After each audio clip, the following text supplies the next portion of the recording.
Assalamualaikum warahmatullahi wabarakatuh. Selamat pagi dan salam sejahtera untuk kita semua. Perkenalkan, saya Setio Utomo sebagai Kepala Bidang Penyelenggara pada Pusat Diklat Manajemen dan Kepemimpinan Badan Diklat Kejaksaan Republik Indonesia. Pada kesempatan kali ini, saya akan memaparkan mengenai desain pembelajaran di dalam agenda yang ketiga untuk Diklat Pelatihan Kepemimpinan Pengawas. Di mana di dalam desain pembelajaran agenda yang ketiga ini, peserta akan mengikutinya dengan 3 tahapan. Tahapan pertama, peserta akan mengikutinya dengan cara self-learning atau belajar secara mandiri, di mana peserta nanti akan diberikan penugasan secara individu dan akan mengerjakan esai yang sudah ditentukan. Selanjutnya dalam tahapan kedua, peserta akan menerima pembelajaran ini dengan cara e-learning atau distance learning. E-learning atau distance learning ini akan diberikan kepada peserta selama 4 hari. Selama 4 hari dengan cara metode pembelajaran sinkronus dan asinkronus. Dan tahapannya ketiga, dalam pembelajaran blended learning, peserta akan melakukan pembelajaran dengan cara tatap muka atau klasikal, di mana dalam tatap muka atau klasikal ini pembelajaran akan dilakukan selama 4 hari sebanyak 33 JP, jam pembelajaran. Desain pembelajaran distance learning akan diikuti peserta sebanyak 4 kali pertemuan, dimulai di hari ke-15, di hari ke-16, di hari ke-17, dan di hari ke-18. Di 4 kali pertemuan tersebut, peserta akan mengikutinya secara sinkronus dan asinkronus. Pada hari ke-15, peserta akan mengikuti pembelajaran ini melalui sinkronus selama 3 jam pembelajaran. Dilanjutkan dengan metode asinkronus selama 5 jam pembelajaran. Di hari ke-15 itu, fasilitator akan membuka pembelajaran dengan mengucapkan salam dan memperkenalkan diri secara singkat, lalu melakukan ice breaking kepada seluruh peserta dan membuat komitmen bersama terhadap pembelajaran yang akan diikuti oleh para peserta. Dan setelah itu fasilitator akan menyampaikan agenda dan tujuan dalam pembelajarannya. Dilanjutkan mereview hasil pembelajaran mandiri yang sudah dilakukan oleh peserta sebelumnya. Lalu fasilitator akan meminta lesson learn apa yang telah mereka peroleh selama mereka belajar secara mandiri tersebut. Kegiatan selanjutnya, fasilitator akan menunjuk secara acak 3 orang peserta untuk memaparkan esai yang telah dibuat sebelumnya. Lalu dilanjutkan dengan diskusi dengan para peserta yang lainnya. Sebelum mengakhiri pembelajarannya, di hari ke-15, fasilitator akan menyampaikan tugas individu yang pertama dan juga tugas kelompok yang pertama yang harus mereka kerjakan di saat metode pembelajaran asinkronus. Dan di hari ke-15 itu, peserta akan melakukan pembelajaran secara asinkronus selama 5 jam pembelajaran dengan tugas individu yang pertama dan tugas kelompok yang pertama. Pertemuan kedua di hari ke-16, peserta akan melakukannya dengan 2 metode, yaitu sinkronus dan asinkronus. Secara sinkronus, peserta akan mengikutinya selama 3 jam pembelajaran, dan secara asinkronus, peserta akan mengikutinya selama 6 jam pembelajaran.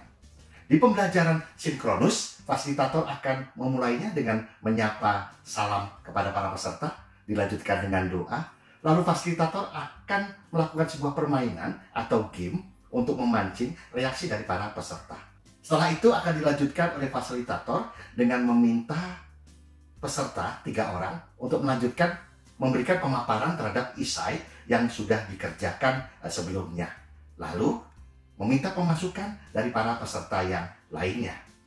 Setelah itu, fasilitator akan membuat sebuah kesimpulan pembulatan hasil diskusi dari para peserta tadi. Dan sebelum mengakhiri di dalam pertemuan yang kedua sinkronus di hari ke-16, fasilitator akan memberikan tugas individu yang kedua, dan juga akan memberikan tugas kelompok yang kedua. Tugas individu yang kedua, fasilitator akan memberikan tema kepada para peserta untuk melakukan analisa faktor-faktor yang dapat menghambat pelaksanaan pelayanan publik di PTSP di instansi mereka, dan mereka diminta untuk membuat rekomendasi penyelesaian. Kaitkan hal itu dengan mata pelatihan agenda yang ketiga. Peserta harus mensubmitnya di hari ke-17. Selain tugas individu, ada tugas yang diberikan oleh fasilitator secara berkelompok. Dengan tema yang ditentukan oleh fasilitator, merancang rencana kegiatan atau proposal untuk mempermudah masyarakat terhadap pelayanan publik di satuan kerjanya yang berbasis digital. Di hari ke-17, peserta akan mengikuti pembelajaran Distance Learning secara asinkronus sebanyak 7 jam pembelajaran.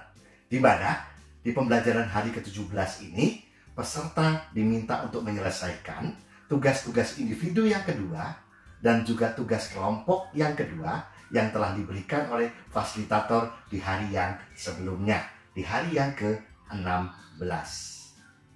Pertemuan yang keempat secara distance learning dalam agenda yang ketiga akan dilakukan oleh peserta pada hari ke-18. Di hari ke-18 ini, pembelajaran yang akan diberikan kepada peserta secara sinkronus sebanyak 3 jam pembelajaran. Secara sinkronus, fasilitator akan membuka pembelajaran terlebih dahulu dengan mengucapkan salam dan tentunya berdoa. Lalu, fasilitator akan melakukan sebuah permainan atau game untuk memancing imajinasi dari para peserta semuanya. Lalu setelah itu, fasilitator akan menyampaikan agenda dalam pembelajaran yang akan disampaikannya dan mengulas singkat terhadap agenda pembelajaran yang sebelumnya telah diberikan, yaitu pada hari yang ke-16. Setelah itu dilanjutkan dengan pemaparan isai dengan perwakilan 3 orang peserta. Lalu dilanjutkan dengan diskusi oleh para peserta semuanya. Dan setelah isai, fasilitator akan memulai presentasi tugas kelompok yang pertama.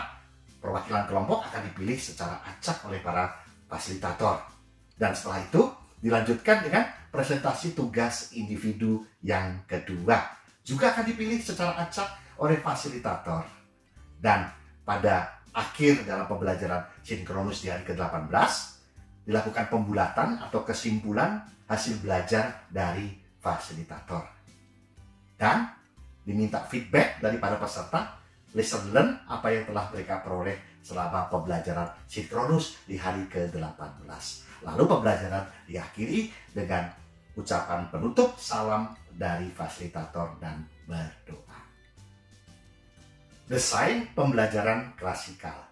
Pembelajaran klasikal akan diikuti oleh peserta di tempat lembaga pelatihan. Pelatihan pembelajaran klasikal ini akan ditempuh mulai hari ke-31 sampai dengan hari ke-34 sebanyak 33 jam pembelajaran. Hari ke-31 pembelajaran secara klasikal akan ditempuh oleh peserta selama 6 jam pembelajaran. Dimulai dengan pembukaan pembelajaran dengan ucapan salam dan doa oleh fasilitator, dilanjutkan dengan ice breaking untuk memberikan semangat kepada para peserta. Lalu fasilitator akan memfasilitasi peserta melakukan sebuah dinamika kelompok, membuat yel-yel terkait agenda yang ketiga untuk dipresentasikan pada hari berikutnya. Lalu fasilitator menyampaikan tujuan dan agenda pembelajaran, mengulas kembali materi yang diperoleh dalam e-learning, paparan tugas kelompok yang kedua yang telah diberikan secara asinkronus, dilanjutkan dengan diskusi, pembulatan hasil pembelajaran, dan peserta diminta untuk memberikan masukan, menuliskan kata atau kalimat yang sudah diperolehnya dalam pembelajaran pada sesi hari ke-31 ini. Fasilitator akan mempersiapkan post-it di mana peserta dapat menempelkannya di papan tulis di kelas yang telah disediakan. Lalu peserta diminta untuk merefleksikan diri apa yang sudah mereka lakukan pada hari itu. Dan lesson learn apa yang bisa mereka ambil dari pembelajaran hari ke-31. Lalu fasilitator akan mengakhiri pembelajarannya dengan menutup dengan mengucapkan salam dan berdoa.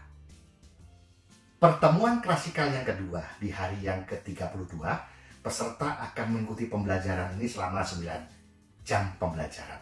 Dimulai dengan membuka pembelajaran dengan ucapan salam dan doa.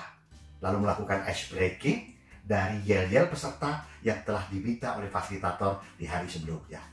Selanjutnya fasilitator akan mengemukakan tujuan dari agenda pembelajaran di hari ini, mengulas apa yang sudah diperoleh oleh peserta dalam pembelajaran di hari yang sebelumnya, di hari ke-31. Setelah itu, dilakukan paparan tugas individu yang dilakukan oleh peserta secara bergantian dengan diskusi tentunya. Setelah paparan individu akan dilanjutkan dengan paparan kelompok yang kedua dan juga dilanjutkan dengan diskusi di sana. Dan setelah tahapan tersebut, fasilitator akan memfollow up, melakukan sebuah role play terkait bagaimana peserta merancang rencana kegiatan atau proposal untuk mempermudah masyarakat dalam menerima pelayanan publik yang diberikan yang berbasis teknologi informasi dan komunikasi atau digital. Setelah itu, fasilitator akan menerima umpan balik dari para peserta, feedback dari peserta, masukan dari peserta secara bergantian. Lesson learn apa yang telah mereka peroleh dari pembelajaran di hari yang ke-32 tersebut. Lalu diakhiri dengan menutup pembelajaran dengan salam dan doa. Pertemuan yang ketiga di hari ke-33, peserta akan menempuh pembelajaran selama 9 jam pembelajaran. Didahului dengan membuka pembelajaran oleh fasilitator dengan mengucapkan salam dan berdoa. Lalu dilanjutkan yel-yel terbaik dari kelompok yang belum mempresentasikan di hari sebelumnya. Lalu fasilitator akan menyampaikan tujuan dari pembelajaran agenda di hari ini. Selanjutnya, fasilitator juga akan mereview apa yang sudah diperoleh oleh para peserta di pembelajaran di hari yang sebelumnya, di hari yang ke-32. Lalu dilanjutkan dengan pemaparan individu atau tugas individu peserta dan didiskusikan oleh peserta yang lainnya. Selanjutnya, fasilitator akan memberikan follow up role play dalam hal terkait tugas kelompok yang kedua. Peserta lain dapat memberikan masukan atau feedback secara bergantian. Lalu fasilitator meminta agar peserta menuliskan kata atau kalimat apa yang sudah mereka peroleh di dalam pembelajaran di hari ke-33 ini dan ditempelkan di papan tulis yang sudah ada di kelas. Sebelum mengakhiri pembelajaran, peserta diminta untuk merefleksikan diri. Lesson learn apa yang sudah dapat mereka ambil di dalam pembelajaran di hari ke-33. Lalu diakhiri dengan ucapan penutup, salam penutup, dan doa. Hari ke-34 merupakan hari terakhir pertemuan secara klasikal di agenda yang ketiga. Peserta akan mengikutinya selama 9 jam pembelajaran. Didahului dan diawali dengan ucapan salam dari fasilitator dan dilanjutkan dengan doa, lalu yel-yel terbaik dari kelompok yang belum mempresentasikan yel-yel di hari yang sebelumnya. Sebelum memulai pembelajaran, fasilitator akan mengawalinya dengan tujuan dan agenda pembelajaran yang akan disampaikan di hari terakhir, di hari ke-34 di pertemuan klasikal. Lalu, fasilitator akan mereview terlebih dahulu apa yang sudah diperoleh oleh peserta dalam pembelajaran di hari sebelumnya, di hari ke-33. Mengajak peserta berdiskusi tentang bagaimana menerapkan manajemen mutu dan manajemen pengawasan dalam kegiatan pelayanan publik yang dilakukan di PTSP secara digital atau secara teknologi informasi komunikasi. Itu yang akan dimainkan oleh fasilitator selanjutnya. Setelah itu, fasilitator akan mengajak sharing pendapat hasil dari diskusi semua teman-teman dalam kelas tersebut. Lalu, Fasilitator akan menyimpulkan, akan membuat sebuah kesimpulan terhadap pembelajaran yang telah disampaikannya kepada peserta. Peserta lalu bisa merefleksikan diri apa yang sudah mereka peroleh, apa yang sudah mereka lakukan, lesson learn apa yang bisa mereka ambil dari pembelajaran di hari ke-34 ini. Lalu para fasilitator akan menanyakan kepada peserta apakah harapan mereka dari awal pembelajaran sampai dengan di akhir pembelajaran di agenda yang ketiga telah dapat tercapai atau belum. Selanjutnya, fasilitator akan menutup pembelajaran dengan permohonan ucapan maaf kepada seluruh peserta dan salam, dan diakhiri dengan doa. Demikianlah desain pembelajaran agenda ketiga untuk diklat pelatihan kepemimpinan pengawas yang bisa saya sampaikan. Mohon maaf apabila ada hal-hal yang tidak berkenan. Saya akhiri. Wassalamualaikum warahmatullahi wabarakatuh. Salam semangat.